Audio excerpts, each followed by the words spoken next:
Je m'appelle Liam, j'ai 32 ans. Il y a 2 ans, j'ai perdu mon mariage, mes économies de toute une vie et ma famille entière en une seule semaine dévastatrice. Alors que je dormais sur le canapé taché d'un ami sans absolument rien à mon nom, mes propres parents m'ont regardé dans les yeux et m'ont dit que j'étais le seul à blâmer pour l'infidélité de ma femme, se moquant de ma douleur tout en prenant son parti juste devant tout le quartier. Ainsi que mon propre frère. Il m'a trahi pour quelques dîners chers et la promesse de réseauter avec de faux amis riches. Mais il y a une chose qu'ils ne savaient pas. Pendant qu'ils étaient occupés à m'enterrer et à agir comme si j'étais le méchant de ma propre vie, je construisais silencieusement un empire. J'ai sécurisé l'immobilier. J'ai racheté une entreprise de plusieurs millions de dollars. Et maintenant, les mêmes personnes qui m'ont jeté au loup se tiennent sur le porche de ma maison sous la pluie glaciale, suppliant pour un endroit où dormir. Avant de vous raconter exactement ce qui s'est passé et comment j'ai obtenu ma vengeance, appuyez sur le bouton j'aime si vous croyez en la vraie justice. Et n'oubliez pas de me dire d'où vous regardez dans la section des commentaires ci-dessous. Votre soutien compte énormément pour moi. Maintenant, revenons là où tout a commencé. C'était un mardi soir tardif, et la pluie tombait en rideaux épais et lourds contre les fenêtres à double vitrage flambant neuf de ma maison. J'étais assis dans mon fauteuil inclinable en cuir sur mesure dans le salon, sirotant une tasse de café noir chaud et surveillant le flux haute définition de mes caméras de sécurité. J'avais installé ce système le jour même où j'avais signé les papiers de clôture pour la maison. On apprend à apprécier la sécurité et les murs épais quand tout ce pourquoi on a travaillé a été volé par les personnes qui étaient censées nous aimer le plus. Sur l'écran numérique, baigné dans la lumière blanche crue et impitoyable du capteur de mouvement du Porsche, se tenait mon jeune frère, Derek. Il avait 28 ans, l'enfant chéri absolu de la famille, celui qui ne pouvait absolument rien faire de mal aux yeux de mes parents. Il se tenait là, frissonnant, entouré de 3 sacs poubelles noirs remplis à ras-bord de vêtements froissés, d'une valise vintage cabossée, et de ses 2 jeunes enfants qui avaient l'air misérables et épuisés dans le froid humide. Mon téléphone portable a vibré violemment sur la table basse en chêne. C'était ma mère. Le SMS disait que j'étais un monstre sans cœur, que la famille passait toujours en premier, et que si je n'ouvrais pas ma porte à la seconde même, elle ferait intervenir un avocat pour me poursuivre pour détresse émotionnelle et aliénation grand-parentale. J'ai pris une gorgée lente et délibérée de mon café. Je n'ai pas ressenti une once de panique. Je n'ai pas ressenti un brin de culpabilité.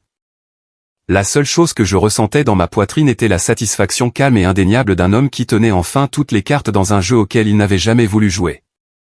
C'est vraiment drôle de voir comment une propriété immobilière change la perception que les gens ont de vous.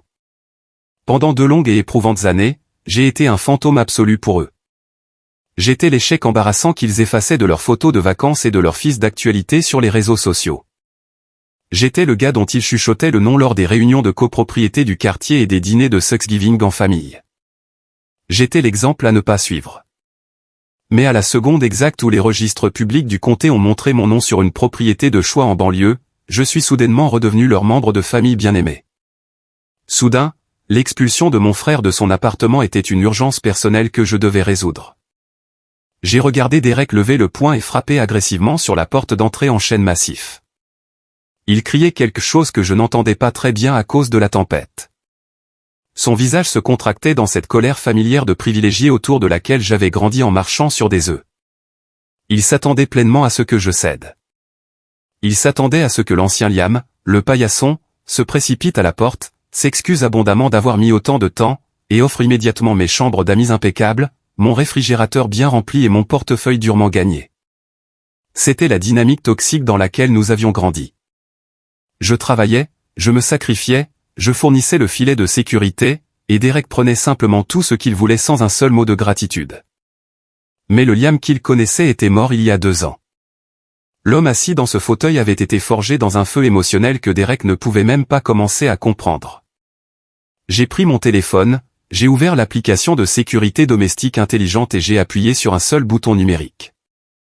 Le lourd verrou de la porte d'entrée a cliqué de manière audible, se verrouillant avec un bruit métallique définitif qui a résonné dans le couloir silencieux. Derek s'est figé sur le porche, ayant clairement entendu le bruit. Il a regardé directement l'objectif de la caméra. Je savais qu'il ne pouvait pas me voir assis dans le noir, mais j'ai fixé ses yeux paniqués à travers l'écran. Je l'ai vu sortir son téléphone avec des mains tremblantes. Une seconde plus tard, mon téléphone a vibré à nouveau. C'était une série rapide de SMS de sa part, me traitant de tous les noms d'oiseaux du dictionnaire, m'accusant d'abandonner ma propre chair et mon propre sang à la rue. Je n'ai pas répondu. Je n'ai même pas bronché. J'ai juste posé le téléphone face contre table. Les gens me demandent comment je peux être si incroyablement froid. Ils demandent comment je peux regarder mon propre frère debout sous la pluie glaciale avec ses enfants et refuser catégoriquement de tourner la poignée de porte. La réponse est incroyablement simple, mais c'est une leçon que j'ai dû payer de mon âme. Les limites ne se construisent pas avec de polies excuses ou des secondes chances. Elles se construisent avec du béton. Et pour comprendre pourquoi mon béton est si épais, pourquoi mon empathie pour eux s'est complètement évaporée, il faut comprendre la brutalité pure et simple de ce qu'ils m'ont fait. Il faut comprendre que je n'ai pas simplement perdu ma famille à la suite d'un tragique malentendu. J'ai été systématiquement démantelé et jeté par eux. 2 ans avant cette nuit sur le porche, ma vie était d'une banalité affligeante, et j'étais parfaitement satisfait de cette réalité. Je travaillais de longues et éreintantes heures comme mécanicien dans un garage automobile indépendant local. Je payais mes impôts à temps. Je cotisais régulièrement à mon plan de retraite 401K et je rentrais chez moi chaque soir avec du cambouis sous les ongles dans une maison de location située dans un quartier de banlieue décent et calme. J'étais marié à une femme nommée Sarah. Nous nous étions rencontrés au début de nos études universitaires, et je pensais sincèrement que nous avions construit des bases solides comme le roc, capables de surmonter n'importe quelle tempête. Nous avions nos routines confortables, nos blagues privées et ce que je croyais bêtement être un profond respect mutuel. Notre 6e anniversaire de mariage tombait un vendredi. J'avais fait des heures supplémentaires épuisantes pendant 3 mois consécutifs juste pour pouvoir lui offrir un collier en diamant spécifique sur lequel elle faisait des allusions pas si subtiles depuis 6 mois. J'ai quitté le garage tôt cet après-midi-là, j'ai acheté un énorme bouquet de ses lys blancs préférés chez un fleuriste haut de gamme, et je suis rentré chez moi avec ce grand sourire naïf plaqué sur le visage. J'étais tellement excité de voir sa réaction. Je pensais être le meilleur mari du monde à ce moment précis. Lorsque je me suis engagé dans notre rue résidentielle calme, ma bonne humeur a légèrement fléchi. J'ai remarqué une Porsche 911 gris argenté garée avec arrogance en plein milieu de notre allée. Elle appartenait à Julien, le gars branché et trop parfumé qui vivait 3 maisons plus loin. C'était un homme de la finance d'entreprise qui affichait toujours sa richesse, faisant toujours des commentaires passifs-agressifs sur mes bottes de travail à bout d'acier, mes jeans tachés de graisse et mon modeste salaire. J'ai supposé qu'il rendait visite à un autre voisin et qu'il utilisait simplement ma place de parking de manière impolie parce qu'il s'en croyait le droit. Je me suis garé dans la rue et j'ai déverrouillé la porte d'entrée aussi silencieusement que possible, voulant surprendre Sarah dans la cuisine ou le salon. La maison était d'un silence de mort, un peu trop silencieuse. J'ai monté lentement les escaliers moquettés, serrant les fleurs parfumées dans ma main gauche et la boîte à bijoux en velours dans ma droite. Quand j'ai atteint le palier et poussé la porte de notre chambre, la réalité de mon existence entière s'est brisée en 1 million de morceaux tranchants. Sarah était dans notre bed avec Julien. Je suis resté là, sur le pas de la porte, complètement paralysé par un choc si profond que j'avais l'impression d'avoir été frappé par la foudre. Je m'attendais à des cris. Je m'attendais à ce qu'elle se précipite désespérément vers une couverture, qu'elle éclate en sanglots, qu'elle supplie mon pardon, qu'elle dise que c'était une horrible erreur. Mais elle n'a absolument rien fait de tout cela. Sarah a lentement regardé par-dessus son épaule nue, a établi un contact visuel direct avec moi, et son expression ne montrait rien d'autre qu'un agacement pur et simple. Elle a même levé les yeux au ciel parce qu'il m'avait fallu l'audace de les interrompre dans ma propre maison. J'ai lâché les fleurs. Les lys se sont éparpillés sur le parquet. Je ne me souviens même pas de ce que j'ai dit. Mon cerveau est passé en mode de survie totale. Je me souviens seulement de la froideur absolue et glaçante de sa voix lorsqu'elle s'est assise et m'a dit de sortir et de fermer la porte pour qu'il puisse finir. Elle n'avait aucun remords. Aucun. Le mariage était mort depuis très longtemps, et j'étais le seul idiot à ne pas avoir remarqué le cadavre. Le divorce qui a suivi a été un véritable bain de sang.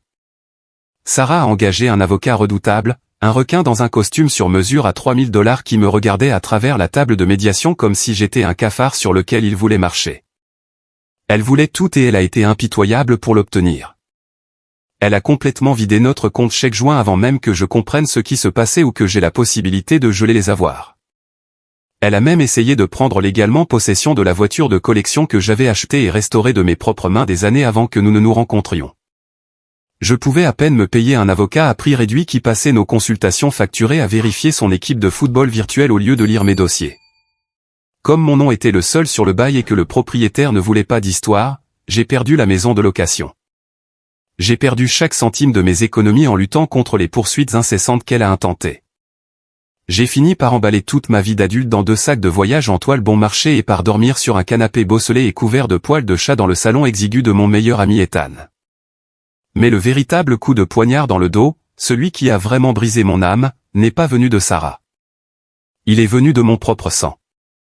Je suis allé chez mes parents le dimanche suivant. J'étais entièrement brisé. J'avais besoin que ma mère me serre dans ses bras et me dise que tout irait bien. J'avais besoin que mon père me donne des conseils solides sur la façon de me reconstruire. Je me suis assis à leur table de cuisine impeccable, fixant d'un œil vide une tasse de thé à la camomille froide, et je leur ai tout dit. Je leur ai raconté avoir surpris Sarah avec Julien. Je leur ai parlé du manque total d'empathie, de l'argent volé, de la cruauté pure de tout cela.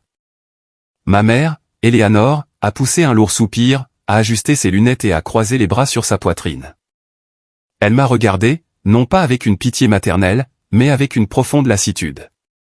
Eh bien, les relations sont incroyablement compliquées, Liam, a-t-elle dit d'une voix dégoulinante de condescendance. Tu as dû négliger ses besoins. Les femmes ne s'égarent pas sans raison. Tu dois ravaler ta fierté, faire des compromis et la reconquérir. Je l'ai regardée, pensant que j'avais fait un AVC et que j'avais mal entendu. Maman, je l'ai surprise dans mon lit avec un autre homme. Elle a volé tout mon argent. Mon père, Arthur, est intervenu immédiatement, pointant un doigt sévère et accusateur vers mon visage. Un vrai homme tient sa maison en ordre, Liam. Tu as clairement échoué à lui fournir le style de vie dont elle avait besoin et qu'elle méritait. Maintenant, tu embarrasses toute cette famille avec cette histoire absurde de divorce public. Tu dois régler ça. J'ai quitté leur maison avec l'impression que l'oxygène avait été aspiré de mes poumons. La trahison était vertigineuse. Je pensais que je pouvais sûrement compter sur mon frère Derek. Je l'avais pratiquement élevé. Quand notre père était émotionnellement absent et physiquement distant, c'est moi qui achetais les fournitures scolaires de Derek, réparais ses voitures de fortune gratuitement et payais son loyer à plusieurs reprises lorsqu'il claquait tout son salaire en fêtes et en décisions imprudentes. Je l'ai appelé depuis l'allée d'Ethan, debout dans le vent froid. Derek a répondu à la 3e sonnerie, une musique de club bruyante résonnant en arrière-plan. « Et mec, j'ai vraiment besoin de te parler, ai-je dit, ma voix tremblant sous le poids de la semaine. « Je ne peux pas maintenant, frérot, a dit Derek, d'un ton beaucoup trop joyeux et détendu. Je suis dans un restaurant de viande chère en ville. Sarah m'a invité. Mon estomac est tombé dans mes talons. Tu dînes avec ma femme, la femme qui vient de détruire complètement ma vie? Derek a ri. C'était un rire cruel et extrêmement dédaigneux que je n'oublierai jamais. Écoute, Liam, elle est vraiment cool avec tout ça. Elle m'a acheté cette veste de marque trop stylée. En plus, elle me présente à un gars, Vincent, plus tard ce soir. Il conduit une Ferrari, un vrai boss. Il pourrait avoir un poste très bien payé pour moi dans sa boîte.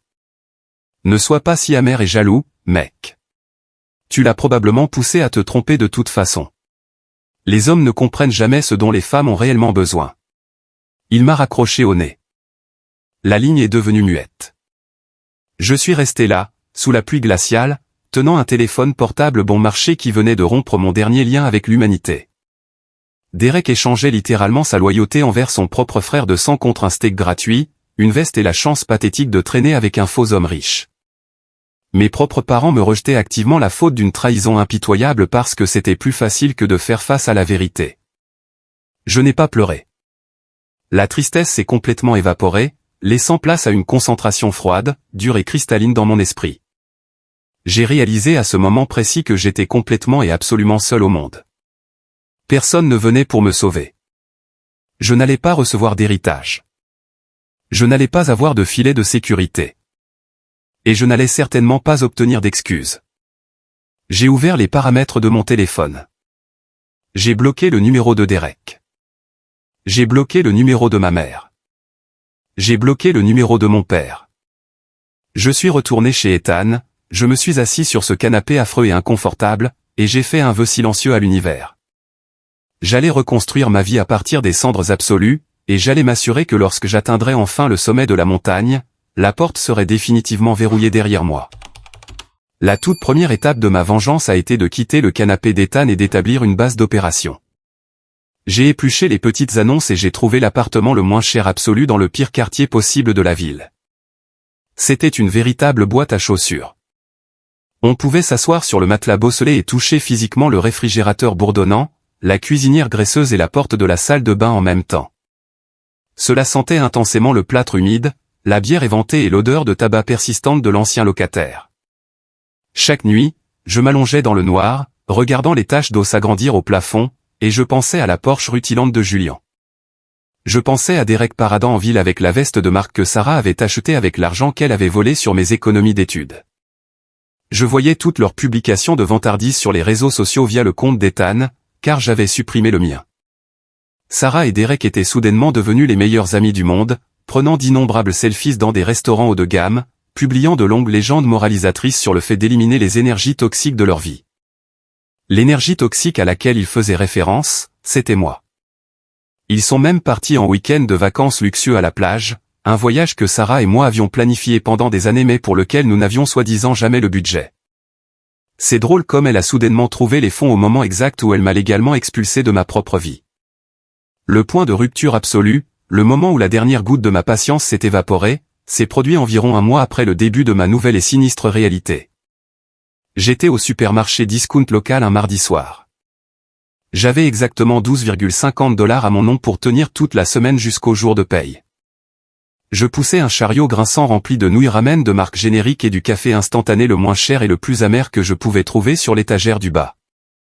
Alors que je tournais le coin dans le rayon des collations, j'ai accidentellement heurté un autre chariot. J'ai levé les yeux et j'ai croisé le regard de Derek. Son chariot débordait de fromages importés haut de gamme, de morceaux de viande coûteux et de bières artisanales de luxe, des choses qu'il ne pouvait absolument pas s'offrir avec son salaire de misère à temps partiel. Et bien sûr, il portait la veste de luxe que Sarah lui avait achetée. Il a baissé les yeux sur mon panier pathétique, puis a relevé la tête vers mon visage fatigué. Un sourire lent et incroyablement condescendant s'est dessiné sur ses lèvres. Il n'avait pas l'air coupable.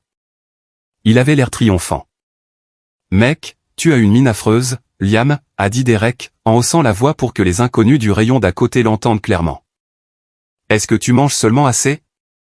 Parce que cette cochonnerie pleine de sodium dans ton panier va te tuer. » J'ai serré la poignée en plastique rouge de mon panier jusqu'à ce que mes articulations deviennent complètement blanches.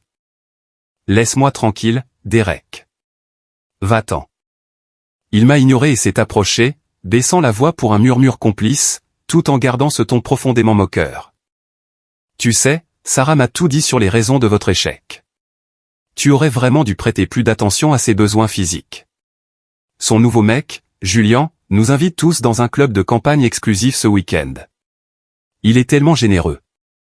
Peut-être qu'il a un ami qui peut t'acheter de vraies courses pour que tu ne meurs pas de faim. » Il a fait un geste vers mes nouilles ramen et est parti.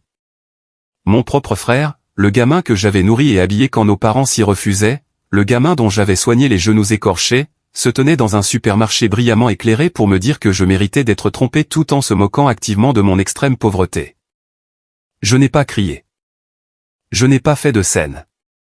Je ne l'ai pas frappé, même si chaque fibre musculaire de mon corps voulait lui briser la mâchoire. J'ai juste posé délicatement mon panier sur le sol en linoléum, je lui ai tourné le dos et j'ai franchi les portes automatiques pour sortir dans la nuit. J'ai laissé les courses en plein milieu du rayon. Cette nuit-là, de retour dans mon appartement boîte à chaussures, le feu dans ma poitrine a cessé de brûler pour devenir un brasier contrôlé et calculé. J'ai complètement arrêté de m'apitoyer sur mon sort. J'ai arrêté de me demander pourquoi ma famille ne m'aimait pas. J'ai canalisé chaque once de ma trahison et de ma rage en une ambition brute et implacable. J'allais travailler jusqu'à ce que mes mains saignent. J'allais m'assurer un revenu si massif qu'il leur ferait tourner la tête et plier les genoux. Ma routine quotidienne est devenue véritablement obsessionnelle. Je me réveillais à 5 heures précises du matin et soulevais des haltères rouillés et dépareillés dans la salle de sport sombre et mal éclairée du sous-sol de l'immeuble. J'embauchais au garage à 6h30. Je faisais mes journées standards de 12 heures, me portant volontaire pour chaque reconstruction de moteur compliqué, chaque travail de transmission sale et chaque réparation d'urgence dont les autres mécaniciens se plaignaient ou refusaient catégoriquement de faire. Puis, le week-end, je gérais une activité non déclarée très lucrative dans un parking vacant à l'autre bout de la ville, changeant des plaquettes de frein, des alternateurs et faisant des vidanges d'huile payées en espèces. J'ai pris chaque dollar de cet argent liquide pour l'investir directement dans mon cerveau. Je me suis inscrit à un programme intensif de commerce et de comptabilité en ligne. Après 14 heures à manier de lourdes clés, je m'asseyais à ma petite table pliante bancale, mangeais un bol de riz blanc bon marché et étudiais des principes financiers complexes jusqu'à ce que ma vision se trouble littéralement et que ma tête me fasse souffrir. C'était exténuant. J'ai raté mon premier examen blanc majeur si misérablement que j'ai pensé à abandonner. Mon tuteur en ligne, un homme plus âgé nommé Monsieur Henderson, a réussi à trouver mon numéro de téléphone et m'a appelé pour me demander si je traversais une crise personnelle parce que mes résultats d'examen étaient extrêmement irréguliers. Je lui ai dit la vérité. J'étais simplement épuisé. Il m'a dit que l'épuisement est temporaire, mais que l'échec est permanent. Alors, j'ai redoublé d'efforts. J'ai fait des centaines de fiches de révision. J'ai regardé des conférences financières sur mon téléphone tout en déjeunant assis sur un baril de pétrole graisseux au fond de l'atelier. Lentement, douloureusement, les chiffres ont commencé à avoir du sens. J'ai commencé à regarder le garage où je travaillais, propriété d'un homme plus âgé et bourru nommé Marcus, non pas simplement comme un endroit physique pour réparer des voitures, mais comme un système commercial complexe. Marcus était un excellent mécanicien, mais il faisait tout à l'ancienne, des factures papier, aucun suivi des stocks et des tarifs basés sur son intuition plutôt que sur des données de marché réelles. Il perdait des milliers de dollars par mois à cause d'une mauvaise gestion de la chaîne d'approvisionnement et de mauvais tarifs d'achat auprès des fournisseurs. Je suis resté tard un mardi soir et j'ai créé un tableau de bord extrêmement détaillé. J'ai suivi nos marges bénéficiaires sur les 6 derniers mois, identifié nos services les plus rentables et tracé une chaîne d'approvisionnement entièrement optimisée. Je suis entré dans le bureau exigu de Marcus le lendemain matin et je lui ai remis le dossier imprimé. Marcus a mis ses lunettes de lecture, a examiné les chiffres, puis a levé les yeux vers moi avec une totale incrédulité. « Où diable as-tu appris à faire tout ça, Liam ?» « Des cours du soir en ligne, ai-je répondu avec assurance. « Tu perds de l'argent sur les pièces, Marcus. Si tu me laisses gérer les commandes, la planification des clients et les négociations avec les fournisseurs, je peux augmenter notre marge bénéficiaire de 30% en 6 mois. » Il m'a fixé un long moment, puis m'a donné les rênes. Au début, c'était juste la commande de pièces. Ensuite, j'ai géré la paie et les embauches. En l'espace de 6 courts mois, j'étais essentiellement le directeur général gérant l'ensemble de l'exploitation, tandis que Marcus se contentait de superviser et de jouer au solitaire dans son bureau du fond. Et j'avais tout à fait raison. Nos bénéfices ont grimpé de 30% exactement. J'ai obtenu une promotion massive. Mon salaire a doublé. J'économisais chaque centime qui n'allait pas directement dans le loyer ou la nourriture bon marché. J'avais une vie sociale réduite à néant, pas de rendez-vous, pas de vacances, juste un travail acharné, implacable et épuisant. Et puis, au moment même où je commençais à trouver mes marques, l'univers a enfin commencé à rééquilibrer la balance. Ethan est venu au garage un après-midi pour une vidange de routine. Il s'est appuyé négligemment contre la porte ouverte de l'atelier, buvant un soda, et m'a donné des nouvelles que je n'avais explicitement pas demandées, mais dont j'avais profondément et désespérément besoin d'entendre.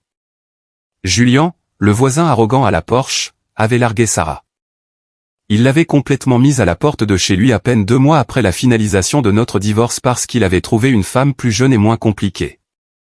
Sarah avait dilapidé tout l'argent qu'elle m'avait volé en essayant désespérément de maintenir son train de vie luxueux, achetant des sacs de marque et offrant des dîners coûteux à Derek. Maintenant, elle était totalement fauchée, sans emploi et squattait le canapé chez sa mère en colère. Et qu'en était-il de l'enfant chéri, Derek ?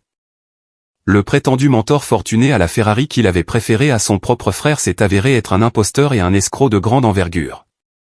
Ce type était un arnaqueur sans emploi qui louait des voitures exotiques à l'heure juste pour draguer des gens crédules dans les boîtes de nuit. Quand Derek a finalement essayé de faire pression sur lui pour obtenir le poste très bien payé qu'on lui avait promis, le gars l'a emmené dans un restaurant 5 étoiles, a commandé pour $2000 de nourriture et de vin, est allé aux toilettes et s'est volatilisé dans la nuit.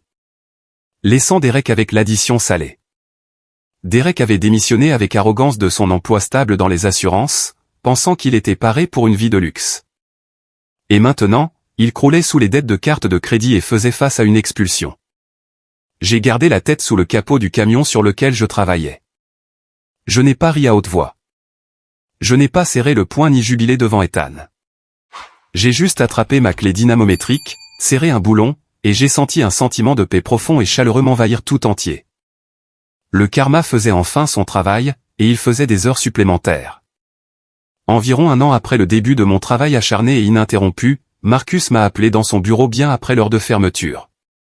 Le garage était entièrement silencieux, sentant légèrement le dégraissant aux agrumes et les vieux pneus en caoutchouc. Il a versé 2 tasses de l'affreux café de la salle de pause, en a poussé une vers moi sur le bureau en bois usé et s'est assis lourdement sur sa chaise. L'arthrite de ma femme s'aggrave considérablement, a dit Marcus, l'air fatigué mais extrêmement résolu. Le médecin dit que les hivers glaciaux ici causent des dommages permanents à ses articulations.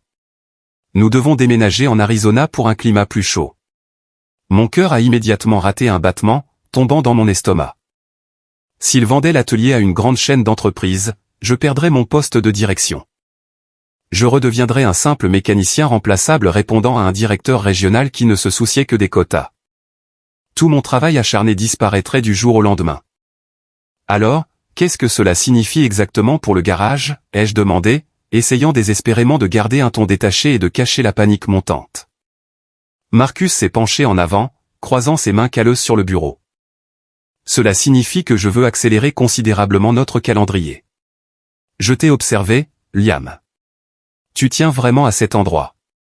Tu as augmenté le chiffre d'affaires de 30%. Je ne veux pas vendre le travail de ma vie à une entreprise anonyme qui va licencier tout le monde et augmenter les prix. Je veux te le vendre. Je l'ai regardé, complètement sans voix. Posséder le garage, être mon propre patron. Cela me semblait impossible. Marcus, j'ai de l'argent de côté. Vraiment. Mais je n'ai pas de quoi acheter de l'immobilier commercial. Je n'ai pas encore le capital pour un apport aussi important. Nous allons faire un rachat par financement du vendeur, a-t-il expliqué en balavant mes inquiétudes financières d'un revers de main. Je suis sorti de l'atelier cette nuit-là avec l'impression que la gravité ne s'appliquait plus à mon corps. J'allais posséder l'entreprise. C'était réellement en train de se produire. J'ai immédiatement pris une part importante de mes économies, de l'argent pour lequel j'avais littéralement saigné et je m'étais privé au cours des 2 dernières années, et j'ai contacté un agent immobilier. En l'espace d'un mois, j'ai versé un acompte solide pour une belle et modeste maison de 3 chambres dans un quartier calme et huppé. Elle disposait d'un magnifique porche enveloppant, d'un immense garage pour mes projets et, surtout, elle m'appartenait entièrement sur le plan légal. Pas de propriétaire à qui rendre des comptes, pas de mur mitoyen avec des voisins bruyants, juste une forteresse construite de mes propres mains. Le jour exact où mon agent immobilier m'a remis les clés neuves et étincelantes et où nous avons officiellement conclu l'affaire, je me suis assis sur mon porche arrière avec un soda bien frais et j'ai regardé le ciel. Sentant enfin que je pouvais à nouveau respirer, j'ai pris une décision rare. J'ai pris une photo simple de la façade de la maison et je l'ai publiée en ligne. Juste une légende simple, nouveau chapitre, nouvelle maison. Le travail acharné porte ses fruits. Je savais qu'Ethan la partagerait. Je savais que le réseau incroyablement toxique de commérage de ma ville natale ferait en sorte que ma famille la voie. Et j'avais raison. Une partie de moi voulait qu'ils la voient. Je voulais qu'ils s'étouffent avec leurs paroles passées. En moins de 4 heures après la publication, mon téléphone a vibré avec un SMS provenant d'un numéro inconnu. C'était Derek. Salut frérot, j'ai vu la nouvelle maison sur Facebook. Elle a l'air incroyable. La famille devrait toujours rester soudée. Il faut vraiment qu'on se voie pour boire une bière. J'ai lu le message brillant sur mon écran et j'ai éclaté de rire tout seul dans ma cuisine vide. Quel culot, quel manque de pudeur absolument stupéfiant.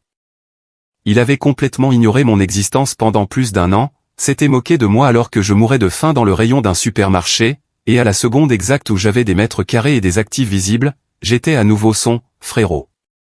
Je n'ai pas répondu. J'étais bien trop occupé à coordonner les camions de déménagement et à organiser ma nouvelle vie. Mais mon silence n'a fait que les rendre beaucoup plus désespérés. Le lendemain après-midi, alors que je déballais des ustensiles de cuisine, mon téléphone a sonné. C'était mon père, l'homme même qui m'avait dit que je n'étais pas un vrai homme et que j'étais une honte pour la lignée familiale. J'ai laissé sonner jusqu'à ce que cela passe sur messagerie vocale. Il a laissé un message de 2 minutes, sa voix dégoulinante d'une fierté paternelle fausse et creuse. Il a parlé longuement de sa fierté face à ma réussite immobilière, puis a enchaîné sans vergogne pour me dire que Derek traversait une période difficile en ce moment et qu'il était de ma responsabilité fondamentale, en tant que grand frère ayant réussi, de lui fournir un filet de sécurité financière. Ils tournaient autour de moi comme des vautours affamés. Ils sentaient l'argent. Ils voyaient la stabilité et voulaient la siphonner, tout comme Sarah avait essayé de le faire. Je ne suis pas engagé dans leur drame. J'ai passé la semaine suivante à emménager tranquillement mes affaires, à acheter des meubles de qualité et à fortifier mon espace. J'ai engagé une entreprise de sécurité professionnelle pour installer des caméras haute définition à chaque coin de la propriété, des serrures intelligentes sur chaque porte et des capteurs de mouvement dans l'allée.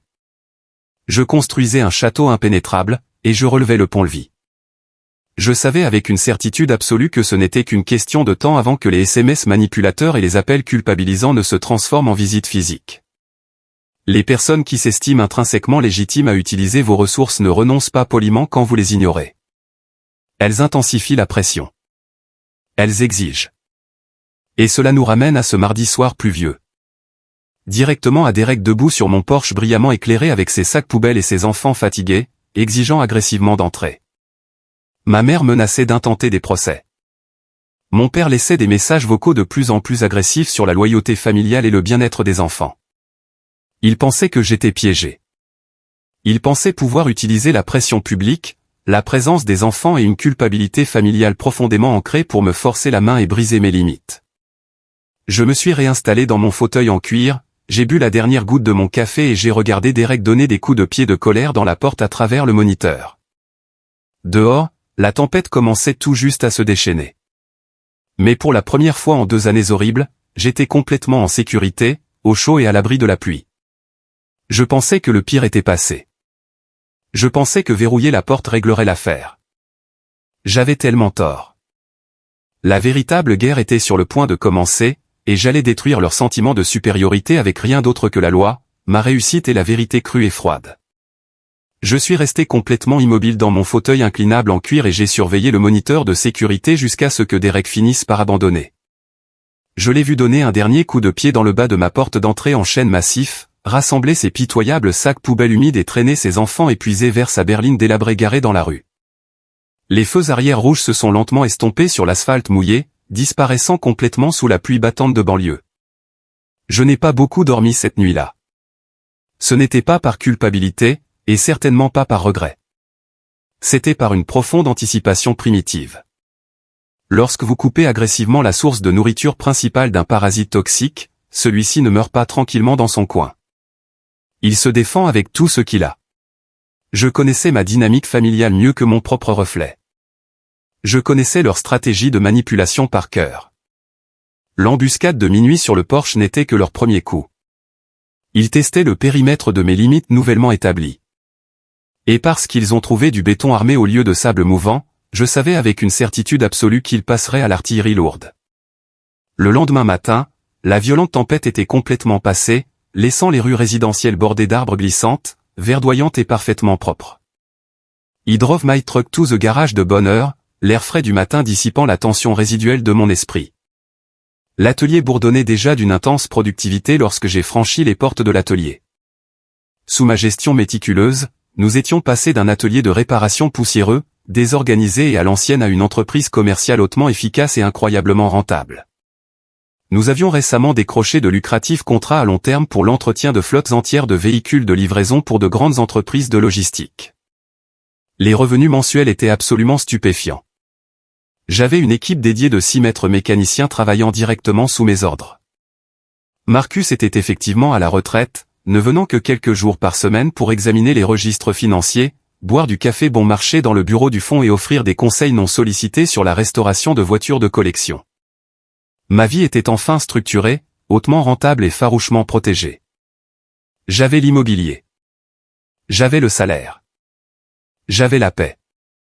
Mais les familles toxiques possèdent un radar vraiment déconcertant, presque surnaturel, pour détecter votre paix. Ils la détestent absolument. Ils considèrent votre indépendance et votre réussite financière comme une menace directe et agressive pour leur contrôle sur vous. Cela s'est produit vers midi. Les grandes portes de l'atelier étaient grandes ouvertes pour laisser entrer la brise tiède de l'après-midi. J'étais debout près du comptoir métallique de service à l'avant, examinant attentivement une facture massive et complexe pour un client d'entreprise, lorsqu'une berline de luxe noire impeccable s'est garée directement sur notre parking client fraîchement asphalté. J'ai reconnu le véhicule coûteux immédiatement. C'était la voiture de mon père, celle qu'il astiquait chaque dimanche tout en ignorant ses propres enfants. Les lourdes portières se sont ouvertes et la force d'invasion est sortie avec assurance sur l'asphalte. Ma mère, Eleanor, est apparue la première, vêtue de ses plus beaux habits du dimanche, le visage figé dans un masque rigide de suffisance agressive et inébranlable. Mon père, Arthur, la suivait de près, ajustant sa cravate en soie coûteuse avec un air d'autorité absolue et incontestable. Mais il n'était pas venu seul pour ce combat.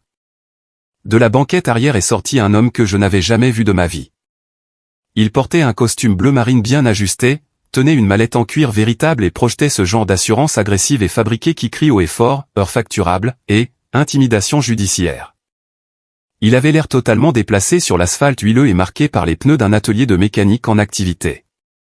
J'ai calmement posé mon porte-bloc métallique sur le comptoir.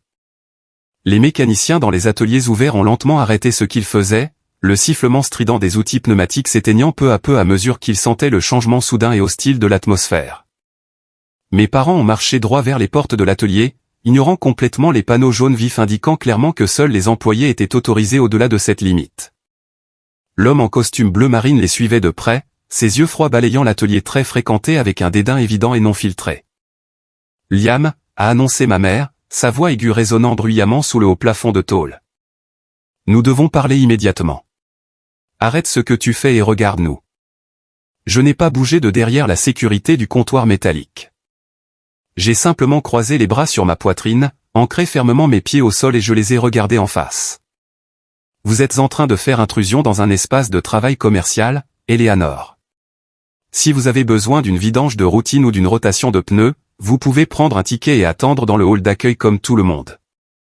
Si vous êtes ici pour autre chose, la sortie est juste derrière vous. » Mon père a fait un pas en avant agressif, frappant violemment de sa main ouverte le comptoir métallique. « Ne parle pas à ta mère sur ce ton irrespectueux. Nous ne jouons plus à des petits jeux stupides, Liam. Tu as enfermé ton propre frère et ses enfants innocents sous la pluie glaciale hier soir. Tu es une honte absolue pour le nom et l'héritage de cette famille. » « Ma maison, mes règles, Arthur, ai-je répondu, gardant ma voix incroyablement calme et neutre. Derek a fait son choix il y a 2 ans lorsqu'il a décidé qu'un steak gratuit et un tour dans une Ferrari de location avec ma femme infidèle valaient bien plus que mon existence entière. Il peut assumer ses choix maintenant. Je ne suis pas son filet de sécurité. C'est exactement cette attitude égoïste, hostile et ingrate que nous sommes ici pour aborder officiellement, a dit ma mère, désignant de façon théâtrale l'homme en costume bleu marine qui se tenait à ses côtés.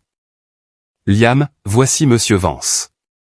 C'est un avocat spécialisé en droit de la famille hautement respecté, et nous sommes ici aujourd'hui pour discuter formellement de tes obligations légales envers cette famille et de la plainte imminente que nous nous apprêtons à déposer contre toi. J'ai laissé échapper un court rire sincère que je n'ai pas pu réprimer. Un procès ?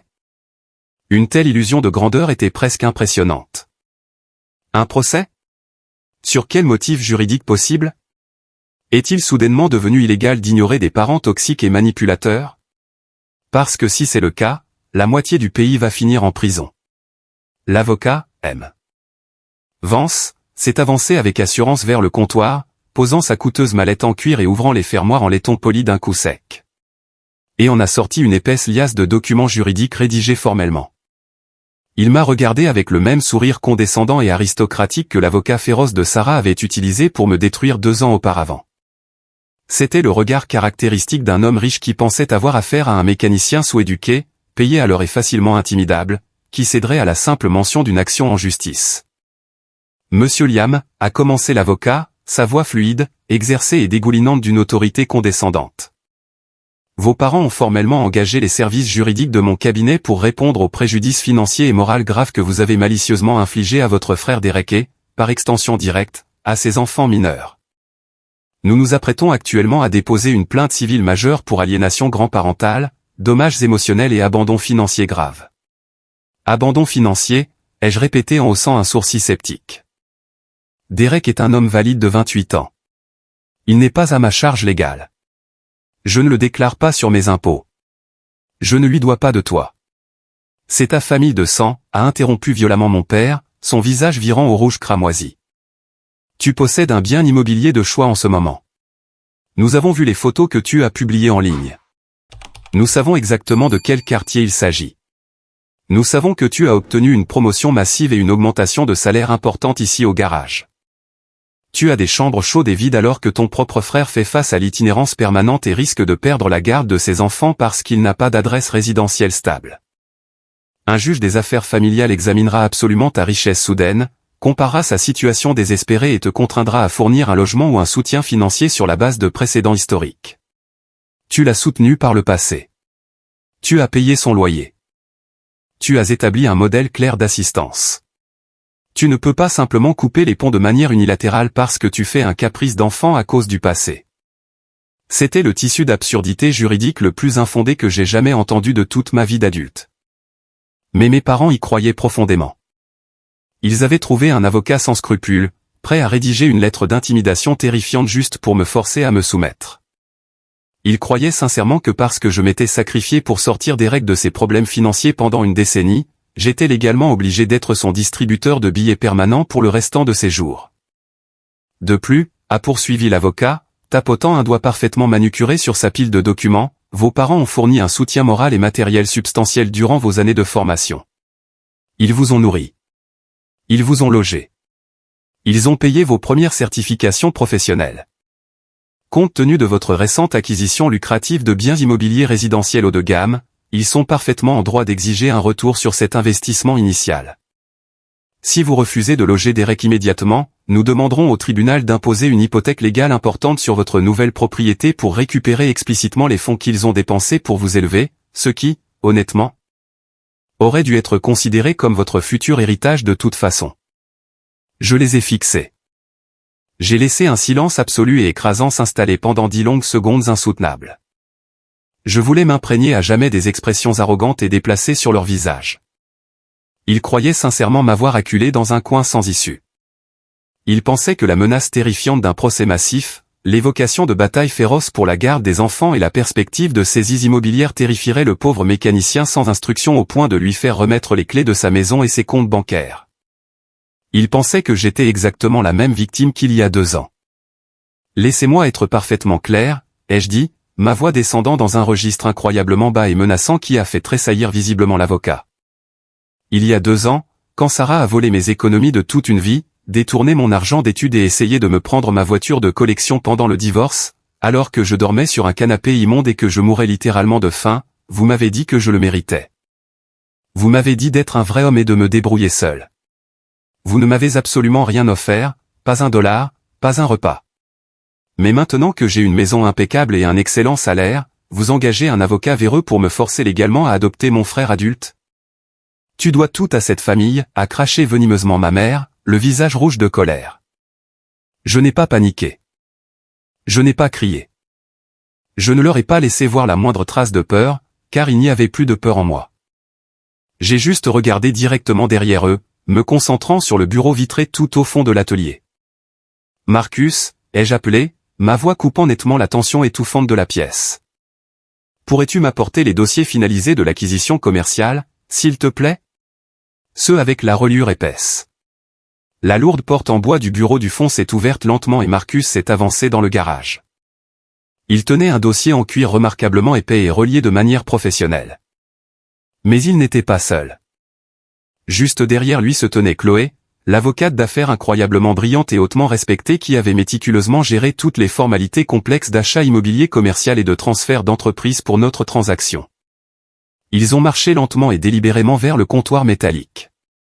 Le sourire suffisant et victorieux sur le visage de Monsieur Vance s'est immédiatement évanoui.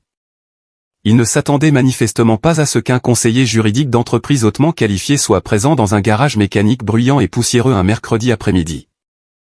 Marcus a claqué très fort le lourd dossier en cuir sur le comptoir métallique, juste au-dessus des pathétiques mises en demeure de Monsieur Vance dénuées de tout fondement juridique.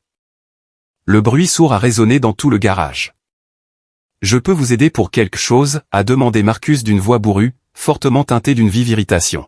« Parce que vous êtes actuellement en train de harceler le propriétaire de cet établissement. Et cela ne fait pas du bien à ma tension de voir des inconnus menacer des gens bien. » Mon père a ricané bruyamment, croisant les bras et levant les yeux au ciel, le propriétaire? Ne me fais pas rire, vieil homme. Liam est un employé payé à l'heure. Il gère les plannings. Il commande les pièces. Nous connaissons sa grille salariale exacte. Nous sommes parfaitement conscients de sa situation financière limitée. N'essaie pas de nous bluffer. Chloé s'est avancée calmement, ajustant ses lunettes de marque.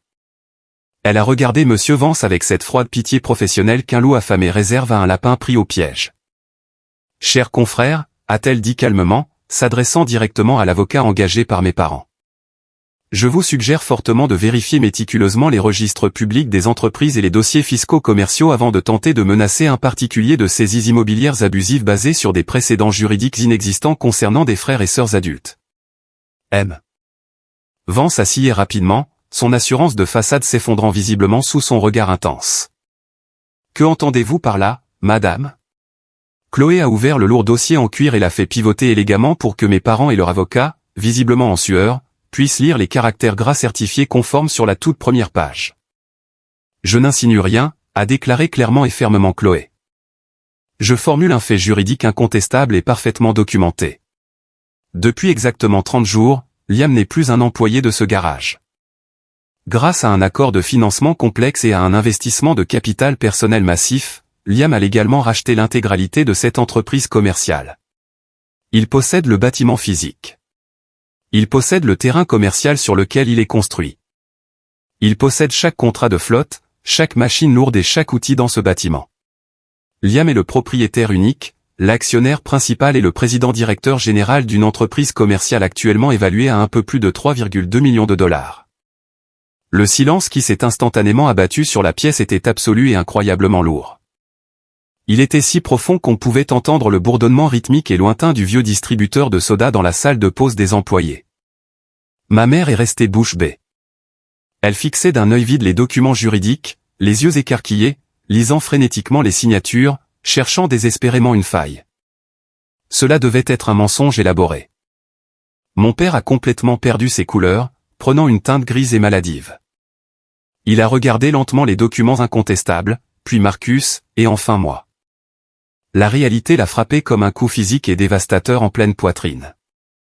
Le fils qu'il avait constamment rabaissé, le fils qu'il avait déclaré être un échec total et une honte permanente pour la lignée familiale, le fils qu'il avait littéralement abandonné à la fin était maintenant un multimillionnaire autodidacte.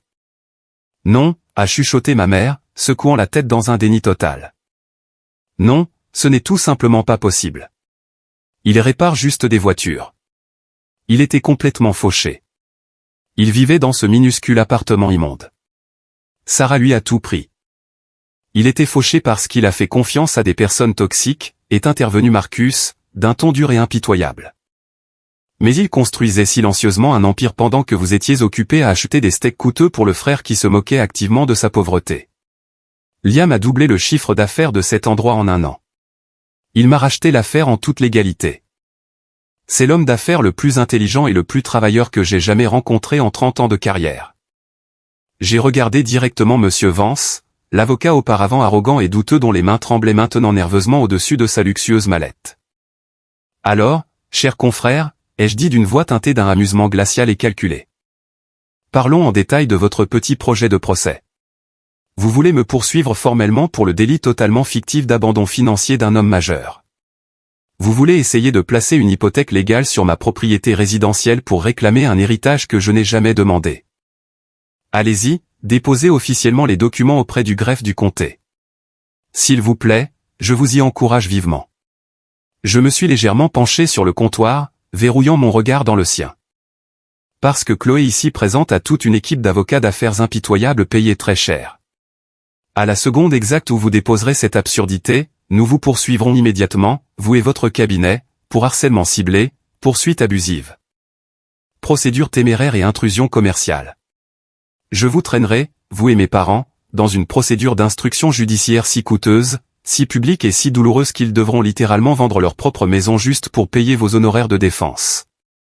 J'ai une entité commerciale multimillionnaire qui me soutient financièrement. Qu'est-ce que vous avez, Vance?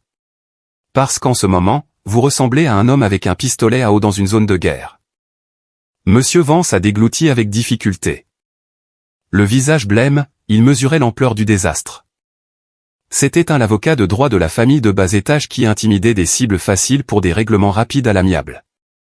Il savait pertinemment qu'il était totalement dépassé, hors de sa ligue et sur un terrain juridique extrêmement dangereux qui pourrait mettre fin à sa carrière. Il a rassemblé à la hâte ses documents menaçants, les enfonçant de force dans sa mallette en cuir avec des mains visiblement tremblantes. Il y a manifestement eu un très grave malentendu concernant vos paramètres financiers exacts, a balbutié nerveusement Monsieur Vance, évitant mon regard et fixant mes parents avec un venin pur et non dissimulé. Mes clients ont gravement déformé la réalité de la situation. Je ne donnerai absolument pas suite à cette affaire, à quelque titre que ce soit. Il a fermé brusquement sa mallette, a pivoté sur ses talons et a pratiquement couru hors du garage, laissant mes parents plantés là, complètement seuls et sans défense face au comptoir métallique. Mon père tremblait visiblement. L'autorité absolue qu'il avait exercée sur moi comme une arme durant toute ma vie venait de se briser en 1 million de morceaux irréparables. Liam, a-t-il commencé, sa voix manquant soudainement de toute sa superbe et de son arrogance passée. Nous ne réalisions pas l'ampleur de ta réussite. Nous n'avions aucune idée. Si tu as cette immense richesse, tu peux facilement te permettre d'installer Derek dans un appartement de luxe. Tu peux payer son avocat pour la garde des enfants sans problème. Cela ne ferait même pas une égratignure sur ton compte bancaire. Tu peux sauver ton frère. Le niveau d'effronterie et de culot était presque poétique. Même face à une défaite humiliante, même après la fuite de leur avocat, leur seule et unique pensée était de savoir comment ils pouvaient m'extorquer des ressources pour nourrir leur enfant chéri. Tu as tout à fait raison, Arthur, ai-je dit, me penchant loin au-dessus du comptoir pour que mon visage soit à quelques centimètres du sien. Je pourrais facilement acheter une magnifique maison à Derek en espèces dès maintenant. Je pourrais engager le meilleur avocat de l'État pour qu'il récupère la garde de ses enfants. Je pourrais résoudre définitivement chacun de ces problèmes d'un simple coup de stylo sur un chèque. J'ai fait une pause, laissant la réalité de mon pouvoir s'imprimer dans son cerveau. Mais je ne lui donnerai pas un seul centime. Ni maintenant, ni demain, ni jamais. Tu es un monstre sans cœur, a sangloté ma mère, de vraies larmes coulant enfin sur ses joues, ruinant son maquillage parfait. Comment peux-tu être si incroyablement cruel et vindicatif envers ta propre chair et ton propre sang? C'est vous qui m'avez appris à l'être, ai-je murmuré en retour, ma voix totalement dépourvue d'émotion. Il y a 2 ans, vous m'avez regardé me vider de mon sang sur le sol et vous avez joyeusement tendu le couteau à Sarah. Vous avez fait votre choix. Vous avez choisi votre camp. Maintenant, vous devez vivre avec les conséquences douloureuses de ce choix. Sortez de mon entreprise. Si vous remettez un jour les pieds dans ce garage ou si vous osez vous présenter à mon domicile, je vous ferai immédiatement arrêter pour intrusion criminelle et harcèlement. Il n'avait plus rien. Plus aucun levier, plus d'avocat, plus aucun pouvoir émotionnel. Ils ont fait demi-tour lentement et sont sortis du garage, l'air incroyablement petit, vieilli et totalement vaincu. J'ai regardé leur berline noire s'éloigner lentement du parking. Et alors qu'elle disparaissait au bout de la rue animée, le poids écrasant que je portais sur mes épaules depuis l'enfance s'est enfin envolé pour toujours. Faisons une pause un instant. Merci d'être resté avec moi jusqu'ici. Vous êtes vraiment formidable. S'il vous plaît, aidez-moi en aimant la vidéo et en commentant le chiffre ci-dessous pour que je sache que vous m'avez accompagné jusqu'ici. Cela aide non seulement plus de gens à découvrir cette histoire, mais cela me permet aussi de savoir que mes expériences comptent pour quelqu'un. Votre soutien est ma plus grande motivation pour continuer à partager la suite de ce parcours. Je n'ai pas seulement proféré des menaces verbales en l'air dans ce garage. J'ai agi avec une détermination sans faille. Le lendemain matin de cette violente confrontation, je me suis rendu directement au tribunal de grande instance en ville. Je me suis entretenu avec l'officier Davis, une policière chevronnée et pragmatique qui a écouté patiemment toute cette histoire sordide. Je lui ai montré les images de sécurité limpides de Derek tentant de s'introduire de force chez moi. J'ai imprimé l'épaisse liasse de SMS émotionnellement abusifs et menaçants de mes parents et de Derek. 2 heures après avoir présenté mes preuves accablantes, un juge de comté a immédiatement accordé une ordonnance de protection temporaire stricte contre Derek et a formellement adressé une mise en demeure policière documentée à mes parents leur interdisant tout contact futur, qu'il soit physique ou numérique. Le périmètre légal était établi. La forteresse était pleinement opérationnelle. Une semaine entière s'est écoulée dans un silence absolu et magnifique. L'entreprise continuait de prospérer de manière fulgurante, le chiffre d'affaires grimpant chaque jour davantage. Je passais mes soirées paisibles assis sur mon Porsche, sirotant un soda bien frais, totalement serein, et écoutant le chant des grillons dans la nuit calme de banlieue. Cette paix profonde était enivrante, mais l'univers réserve toujours la justice la plus poétique et la plus dévastatrice pour la fin. C'était un vendredi soir tard, tout près de minuit. Les alertes de détection de mouvement sur mon téléphone étaient merveilleusement silencieuses depuis des jours. J'étais dans ma cuisine brillamment éclairée, essuyant tranquillement les comptoirs en marbre, quand le signal sonore indubitable de l'application de la caméra du Porsche a retenti sur mon téléphone. J'ai ouvert l'application, m'attendant à voir un raton laveur égaré fouiller dans les buissons ou un chat du quartier errer. Au lieu de cela, assise sur la dernière marche en béton de mon Porsche, serrant étroitement ses genoux contre sa poitrine dans le froid, se tenait Sarah. Mon ex-femme était absolument et effroyablement méconnaissable. La femme arrogante, parfaitement manucurée et profondément imbue d'elle-même qui avait littéralement levé les yeux au ciel alors qu'elle était allongée dans notre lit avec un autre homme avait totalement disparu. Ses cheveux autrefois parfaits étaient un fouillis emmêlé, sale et gras. Elle portait un pull délavé, trop grand et taché, et elle avait l'air visiblement et profondément épuisée, comme si la vie l'avait finalement broyée, digérée et recrachée sur le béton froid. Elle avait d'énormes cernes violets sous les yeux et grelottait violemment. J'ai ouvert la lourde porte d'entrée et je suis sorti sur le Porsche, en prenant bien soin de laisser la porte moustiquaire métallique verrouillée entre nous. L'air de la nuit était glacial. Liam, allez-les chuchoter, sa voix se brisant nettement au moment même où elle m'a vu dans la lumière chaleureuse du couloir. Elle s'est levée rapidement, croisant ses bras fins sur sa poitrine pour tenter de se protéger du froid mordant.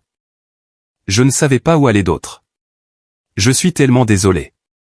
Je suis tellement, incroyablement désolé. Je l'ai regardé. J'ai cherché en moi d'éventuels sentiments résiduels. Je n'ai pas ressenti de colère. Je n'ai pas ressenti de tristesse.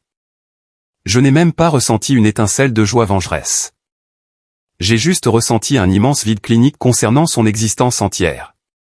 Qu'est-ce que tu veux exactement, Sarah? De vraies larmes ont immédiatement coulé sur ses joues pâles, laissant des traînées sombres de maquillage bon marché ruiné. Julien m'a complètement jeté comme si je n'étais rien pour lui. Il m'a complètement dépouillé, Liam. Il m'a manipulé de manière odieuse. J'ai perdu mon nouveau travail. J'ai perdu mon appartement. J'ai tout perdu. Ma mère menace de m'expulser de son sous-sol humide d'ici la fin de la semaine. J'ai fait une erreur horrible, stupide, qui a détruit ma vie. Je pensais avoir tout compris, mais ce n'était pas le cas. Il m'a juste laissé comme ça. Un jour, je me suis réveillé et toutes ses affaires étaient parties. Elle a pressé sa main tremblante contre le grillage froid de la porte moustiquaire verrouillée, me regardant avec le désespoir d'une personne qui se noie et cherche une bouée de sauvetage. Je t'aimais, Liam. Vraiment, sincèrement. Je sais que j'ai détruit tout ce que nous avions construit, mais nous avions quelque chose de réel. Nous avions un vrai mariage solide. Est-ce que ça ne te manque jamais? Est-ce que nous ne te manquons jamais? Je l'ai fixé pendant un long moment de silence. J'ai repensé au divorce impitoyable. J'ai pensé à l'avocat féroce en costume à $3000, détruisant méthodiquement ma vie. J'ai pensé à elle riant de bon cœur dans un grand restaurant de viande avec mon frère traître pendant que je mourais littéralement de faim en mangeant des nouilles ramen bon marché dans un appartement infesté de cafards. Un petit sourire sincère et incroyablement calme est apparu au coin de mes lèvres. Non, ai-je dit simplement d'une voix totalement neutre. Cela ne me manque pas du tout.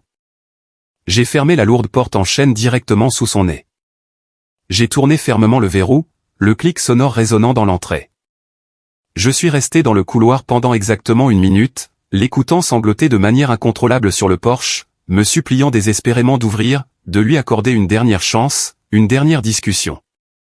Finalement, les sanglots pitoyables se sont estompés dans le silence. J'ai observé sur le flux vidéo en direct alors qu'elle s'éloignait lentement, vaincue, le long de l'allée pour disparaître complètement dans la nuit noire de banlieue. Je suis monté à l'étage, je me suis glissé dans mon lit incroyablement confortable et chaud, et j'ai dormi à merveille.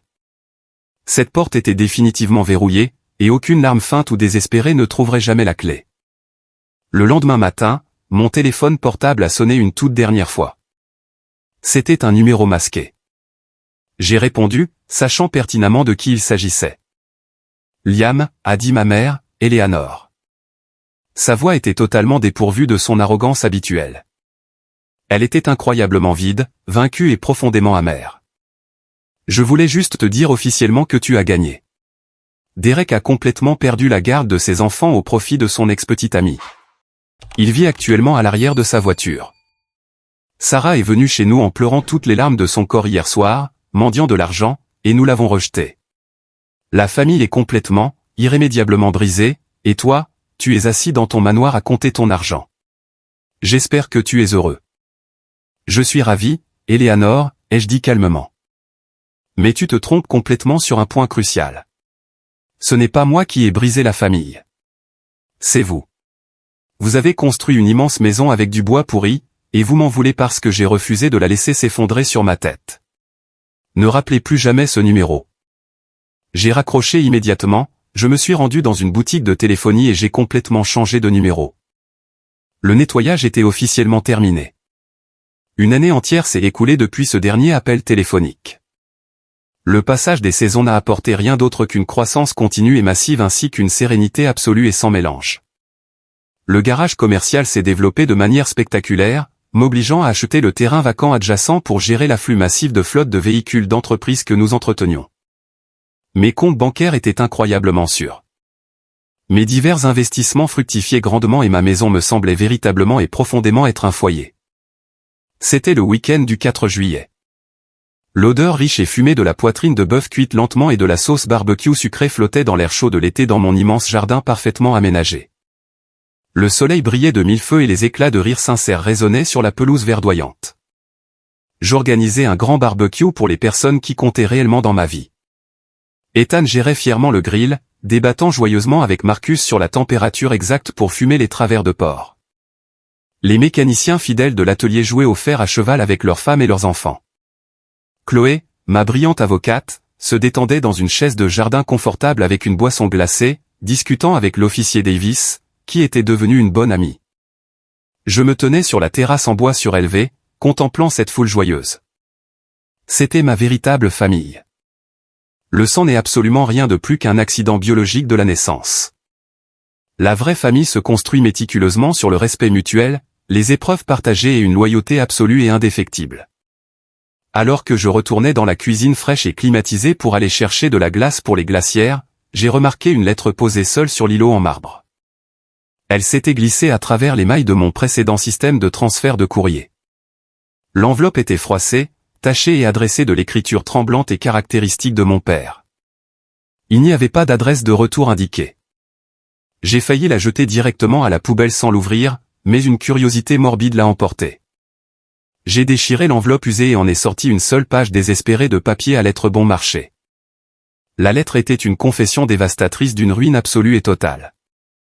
Elle détaillait comment, après que j'ai définitivement coupé les ponts et refusé d'être leur sauveur financier, le désespoir de Derek avait atteint un point critique. L'enfant chéri, celui qui ne pouvait rien faire de mal, avait enfin montré son vrai visage de parasite aux personnes qu'il avait encouragées toute sa vie. Derek avait secrètement et malicieusement imité la signature de mon père sur plusieurs documents juridiques. Il avait contracté d'importants prêts à taux d'intérêt élevés sur la maison de mes parents entièrement payés. Pire encore, il avait réussi à obtenir un accès illicite à leur compte de retraite et avait complètement vidé leur plan de retraite 401K ainsi que le reste de l'héritage qu'ils avaient reçu de mes grands-parents. Il avait pris chaque centime qu'ils avaient économisé pour leurs vieux jours afin de rembourser ses dettes massives de cartes de crédit et de financer son train de vie frauduleux. Et puis, il avait complètement disparu. Il avait quitté l'État, changé de nom, laissant mes parents vieillissants et complices avec une dette frauduleuse colossale qu'ils ne pouvaient pas contester légalement sans envoyer leur fils préféré en prison fédérale. Le dernier paragraphe de la lettre était extrêmement frénétique et tout à fait pathétique. Liam, la banque saisit officiellement la maison le mois prochain. Nous n'avons absolument plus rien à notre nom. Nous faisons face à une faillite totale et à une expulsion imminente. S'il te plaît, nous savons que nous avons commis de terribles erreurs, mais tu es notre seul fils restant. Tu es le seul à avoir les ressources nécessaires pour nous sauver. S'il te plaît, appelle-nous. Nous t'en supplions. Je suis resté seul dans ma belle et coûteuse cuisine, tandis que les éclats de rire de ma famille de cœur résonnaient juste derrière la fenêtre ouverte. J'ai lu cette lettre tragique à 2 reprises. J'ai repensé à ce jour douloureux où ils s'étaient assis dans leur cuisine impeccable pour me dire avec assurance que l'infidélité de ma femme était de ma faute. J'ai repensé à eux, amenant agressivement un avocat véreux dans mon garage pour tenter de me voler mes biens immobiliers durement acquis. Ils avaient délibérément choisi de nourrir un monstre, et ils étaient complètement choqués de voir que le monstre avait fini par se retourner pour les dévorer. Je me suis dirigé vers le bureau, j'ai allumé la déchiqueteuse à papier robuste et j'y ai lentement et délibérément glissé la lettre. Les appels frénétiques à l'aide financière ont été instantanément transformés en confettis sans valeur. Je n'ai pas versé une seule larme. Je n'ai pas ressenti le moindre élan de culpabilité. Je n'ai absolument rien ressenti d'autre que la force solide et inébranlable des limites en béton que j'avais construites. Je suis retourné dehors sous la lumière éclatante du soleil, j'ai pris une bière bien fraîche dans la glacière et j'ai trinqué avec Ethan. J'étais exactement là où je devais être, entouré par l'empire que j'avais construit de mes propres mains, totalement et complètement libéré des fantômes toxiques de mon passé. Parfois, l'acte d'amour-propre le plus profond consiste simplement à laisser les personnes qui ont tenté de vous détruire faire face aux conséquences naturelles et dévastatrices de leurs propres actes. Vous n'avez pas à sauver ceux qui vous ont poussé du haut de la falaise. Vous devez juste apprendre à voler. Avez-vous déjà été confronté à une situation similaire avec votre propre famille? Avez-vous déjà dû construire une forteresse pour vous protéger des personnes qui étaient censées vous aimer le plus? Partagez votre histoire dans les commentaires ci-dessous. Et n'oubliez pas d'aimer et de vous abonner pour ne pas manquer la suite de notre voyage.